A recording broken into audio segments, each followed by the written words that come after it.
આરોપીઓના ગેરકાયદે દબાણો પર દાદાનું બુલડોઝર ફરી વળ્યું છે। રાજકોટમાં આરોપીઓના ઘર પર બુલડોઝર ફર્યું છે। 38 આરોપીઓના ઘર પર ડિમોલિશન શરૂ કરવામાં આવ્યું છે। 38 ગેરકાયદે બાંધકામ તોડી પાડવાની કામગીરી। અલગ અલગ ગુનામાં ઘણી વખત પકડાયેલા આરોપીઓ કુલ 2610 જેટલા ક્ષેત્રફળ ચોરસ મીટર જગ્યા પર દબાણ કરવામાં આવ્યું હતું। 6,52,50,000ની કિંમતની જગ્યાને ખુલ્લી કરાશે।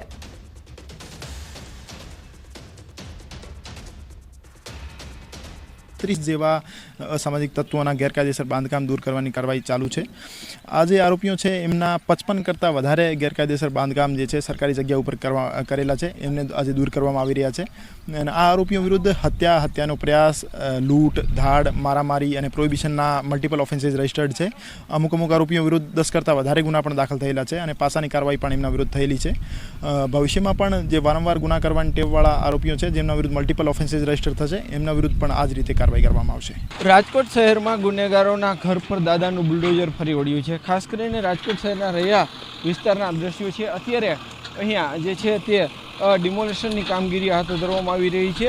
એક બે પાંચ નહીં પરંતુ 38 જેટલા એવા બાંધકામો છે કે જે મકાનોનું અત્યારે ડિમોલેશન કરવામાં આવી રહ્યું છે। આ જે મકાન છે તે આરોપીઓના છે, અનેક ગુનાઓમાં સંડોવાયેલા આરોપીઓના મકાન છે। આપ દ્રશ્યોમાં પણ જોઈ શકો છો કે જે રીતના અત્યારે અહીંયા આ ડિમોલેશનની કામગીરી હાથ ધરવામાં આવી રહી છે। આ જે છે તમામ બાંધકામો ગેરકાયદેસર છે એટલું જ નહીં, સૌથી મહત્ત્વની બાબત એ છે કે આ જે મકાનો છે તે આરોપીઓના છે। જે આરોપીઓના છે તે એક બે નહીં પરંતુ અનેક ગુનાઓમાં સંડોવાયેલા છે। આવા હિસ્ટ્રી શીટરોના ઘર ઉપર અત્યારે બુલડોઝર ફરી વળી રહ્યું છે। આપ સીધા દ્રશ્યો જોઈ શકો છો કે જે રીતના રૈયા વિસ્તારમાં જે છે આજે વહેલી સવારથી જ ડિમોલેશનની કામગીરી હાથ ધરવામાં આવી રહી છે। રાજકોટ શહેરના અલગ અલગ વિસ્તારોમાં છે તે આ ડિમોલેશન કરવામાં આવશે। અત્યારે જે રીતના વાત કરવામાં આવે તો રાજકોટ શહેરમાં અનેક આવા શખ્સો છે કે જે અલગ અલગ ગુનાઓને અંજામ આપતા હોય છે। આવા ગુનેગારોને જે છે એ સબક શીખવાડવા ખાસ કરીને રાજકોટ મહાનગરપાલિકાના સંયુક્ત ઉપક્રમે પોલીસ દ્વારા છે જે છે એ મહાનગરપાલિકાની ટીમને સાથે રાખી અને અત્યારે જે છે ડિમોલેશનની કામગીરી હાથ ધરવામાં આવી રહી છે। ખાસ કરીને જે રાજકોટ શહેરનો આ રૈયા વિસ્તાર છે કે જ્યાં આ મકાનો આવેલા છે, આ તમામ જે આરોપીઓના જે ગેરકાયદેસર મકાનો છે તેને અત્યારે ડિમોલેશન કરવાની કામગીરી હાથ ધરવામાં આવી છે। હાર્દિક જોશી, ન્યૂઝ 18 ગુજરાતી, રાજકોટ। તો રાજકોટમાં આરોપીઓના ગેરકાયદે દબાણો પર ડિમોલિશન પર બોલ્યા ગૃહરાજ્યમંત્રી હર્ષ સંઘવી।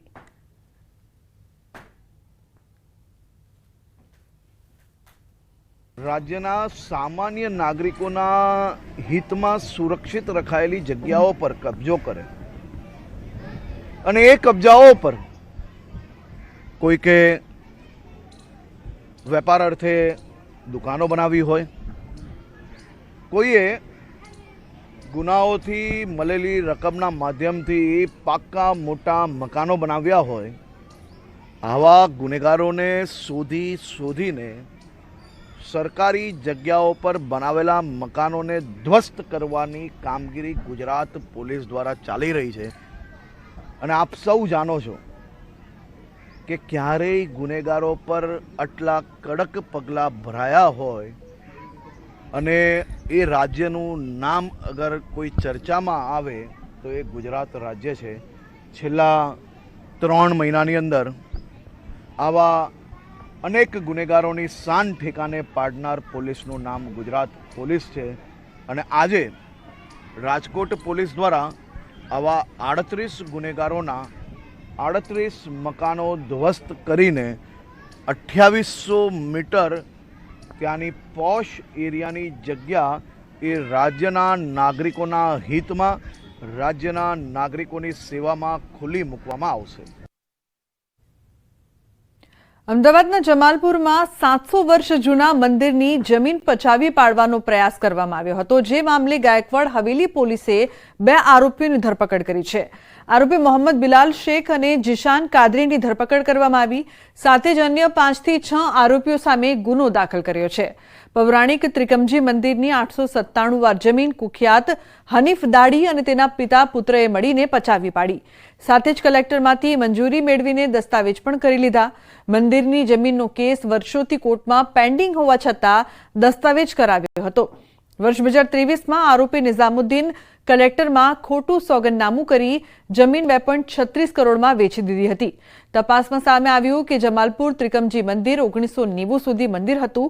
1993ના બ્લાસ્ટ પછી મંદિરમાં દર્શન કરવા ન જતા જમાલપુરના કુખ્યાત ગુનેગારોએ મંદિર પચાવી પાડવા કાળસો રચ્યો હતો.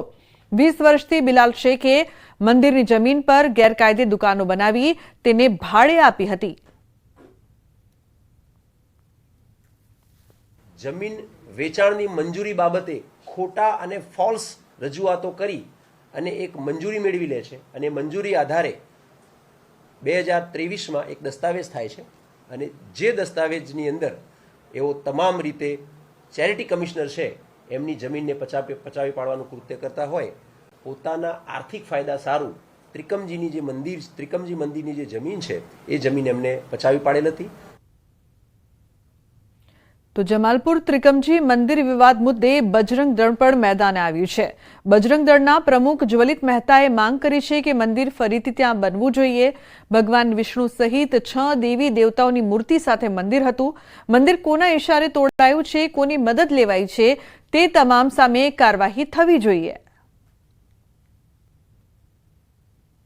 અમે સરકારની સાથે એવી માંગણી કરીએ છીએ કે આની અંદર જેટલા લોકો ઇન્વોલ્વમેન્ટ હોય, જે કોર્પોરેશનના કર્મચારી હોય કે અગર પોલીસ ડિપાર્ટમેન્ટ તરફથી એને અશાંતતાની પરમિશન મળી હોય તો એ લોકો હોય કે આની અંદર જેટલા બી હિન્દુ પણ જયચંદો જેટલા લોકો હશે એ બધાને કડકમાં કડક કાર્યવાહી થાય, એ લોકોના જામીન ન થાય અને ફરીવાર આ મંદિર ભવ્ય બને અને મૂર્તિઓ પાસે પુનઃસ્થાપિત થાય એવી અમારી માંગ. પાવર ગ્રીડ વીજ કોર્પોરેશન દ્વારા કચ્છથી નવસારી વાસી બોરસી સુધી વીજ લાઇન નાખવાની કામગીરી શરૂ કરવામાં આવી છે. તેમજ સ્તર લાઇટ દ્વારા 765 કેવી વીજ લાઇનનું કામ ચાલુ થવાનું છે. આ વીજ લાઇન સુરત જિલ્લાના અનેક ગામોમાંથી પસાર થનાર છે, જેને લઈને ખેડૂતો વિરોધ કરી રહ્યા છે. ખેડૂતોનો આરોપ છે કે અગાઉ પણ સુરતના માંડવી, પલસાણા, બારડોલી તેમજ કામરેજ તાલુકાના વિવિધ ગામોમાં ખેડૂતોની જમીનમાંથી ખેડૂતોને જાણ કર્યા વિના બળજબરીથી વીજ લાઇન નાખવા સર્વે કામગીરી શરૂ કરી દેવામાં આવી હતી, જેનું ખેડૂતોને હજુ સુધી વળતર નથી મળ્યું.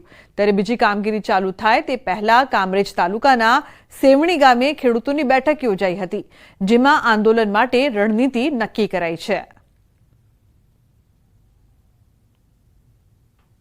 સમગ્ર સુરત જિલ્લામાં જેટલા કામો ચાલે છે 765 કેવી એના પછી ભલે એ પાવર ગ્રીડનું હોય કે સ્ટરલાઇટનું હોય પણ બધા કામો બંધ કરવાના છે.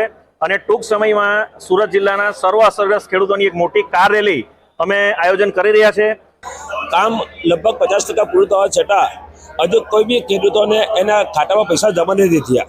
એટલે અમને એક ડર છે કે કાલે ઉઠીને પાવર લાઈન નખાઈ જશે અને આ વળતરનું શું. જ્યાં સુધી અમને યોગ્ય વળતર નહીં મળે ત્યાં સુધી આ 3 કંપનીના કામો અમે કરવા દેવાના નથી. તો મહીસાગર જિલ્લામાં સિંચાઈ વિભાગ દ્વારા ચાલુ વર્ષે ઉનાળાની કાળઝાળ ગરમીમાં પાણીની સમસ્યાને હલ કરવા માટેની કામગીરી ચાલી રહી છે. કડાણા ડેમ મારફતે અલગ અલગ યોજના હેઠળ કુવા બોરના તળ ઊંચા લાવવામાં આવી રહ્યા છે. જિલ્લાના 145 તળાવ સહિત 2 નદીઓ અને 5 કોતરો ભરવાની કામગીરી હાથ ધરવામાં આવી છે. તળાવોમાં પાણી ભરતા આસપાસના વિસ્તારમાં ભૂગર્ભ જળ ઊંચા આવશે અને પશુ પંખીઓ સહિત માનવજાતને પૂરતું પાણી મળી રહેશે. કડાણા જળાશય આધારિત 8 જેટલી યોજનાઓ થકી તળાવો ભરવા 52 મિલિયન ક્યુબિક મીટર પાણી ઉપયોગમાં લેવાશે, જેનાથી 8,575 હેક્ટર જમીનને સિંચાઈનો લાભ મળશે. કડાણા ડેમમાં હાલમાં પણ 40% જેટલો પાણીનો સંગ્રહ છે, જેથી આગામી ચોમાસા સુધી પાણી પૂરતું મળી રહેશે.